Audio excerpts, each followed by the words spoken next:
Hello. So here we are, day 9.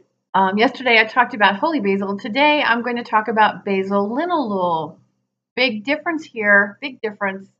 Um, and yeah, it has eugenol, but we'll get to that in a minute. Um, for those of you who have been with me, thank you very much. I appreciate you being with me on this journey through tiptoe through the essential oils already, right? It's funny. 30 years, I'm internationally certified as a master clinical aromatherapist, and I'm still just in awe of them. And the reason I say that, for those of you who have just joined in, um, if you haven't seen these yet, I'm following each one of these videos up with a blog post on synergessence.com. The link is in the description box. There's actually a tab, 31 Days of Essential Oils. Please visit that. There's a list of them there, and they will be there for a while. So this is just an exciting time. I wanted to celebrate. And the interesting thing is I never anticipated the direction I was going to take with this, especially with the writing. So please let me know your thoughts. Let me know if you have any particular oil you'd like to know more about that I haven't already talked about, or if there's something I've said that didn't make enough sense. Don't hesitate to ask, okay? Because this is all based on the fact that these individual plant constituents are being studied in regards to human health and drug development. So that's significant, and we have these available to us. And so understanding how to use them, when to use them, is important. It's very, very important, because as our current model is, they're good for everybody, and they're not. Everybody is different, given lifestyle, genetics, and so forth. And so recognizing when and how to integrate them into our daily lives is really a very big deal to me. And so that's what I'm here for. So my name is Tammy. Welcome. And like I said, today I'm going to talk about basil linalool.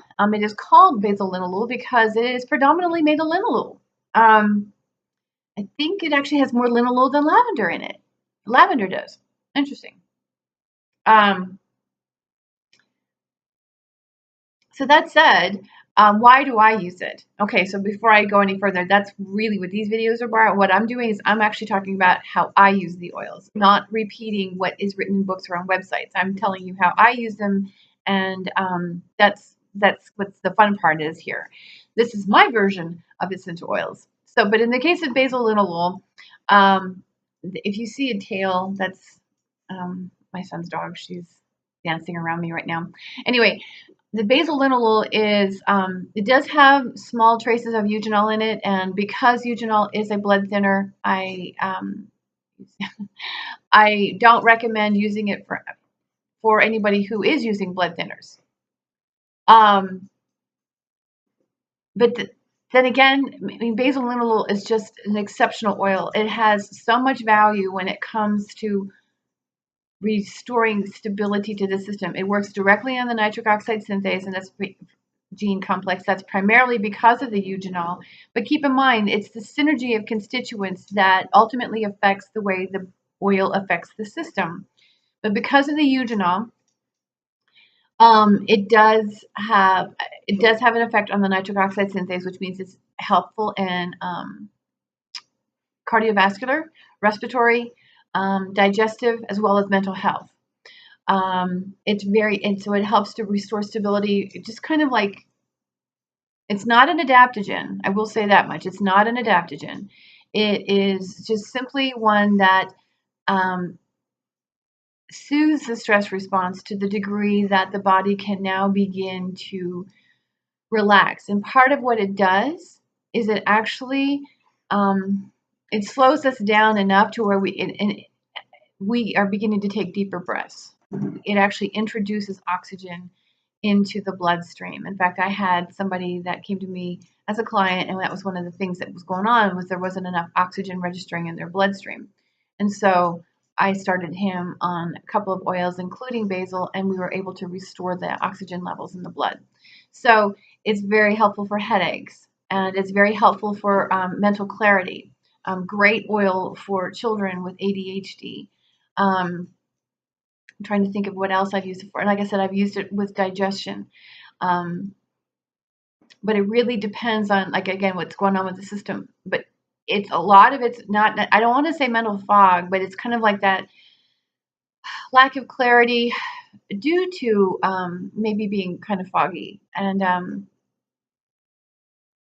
so because of the introduction of oxygen, it makes a significant difference. And then, of course, that does allow for the body to be able to break down foods and really support the digestive system altogether in the production of hydrochloric acid and the breakdown of macronutrients, as well as the regulation of microflora. So I think that's what I want to say here. And then, as I mentioned, tomorrow there will be a post. Usually later in the day, there's a post on the website on 31 Days of Essential Oils, and there'll be a lot more information out there on this because I pick them apart, and but I really wanted just to let you know how I'm trying to think while I'm talking as I'm rambling here towards the end if there's anything else I wanted to say with regards to Basil Linalool. It's really super for children. No, I think that's about what I want to say here. And let me know if you have any questions, and just know that I appreciate you very much.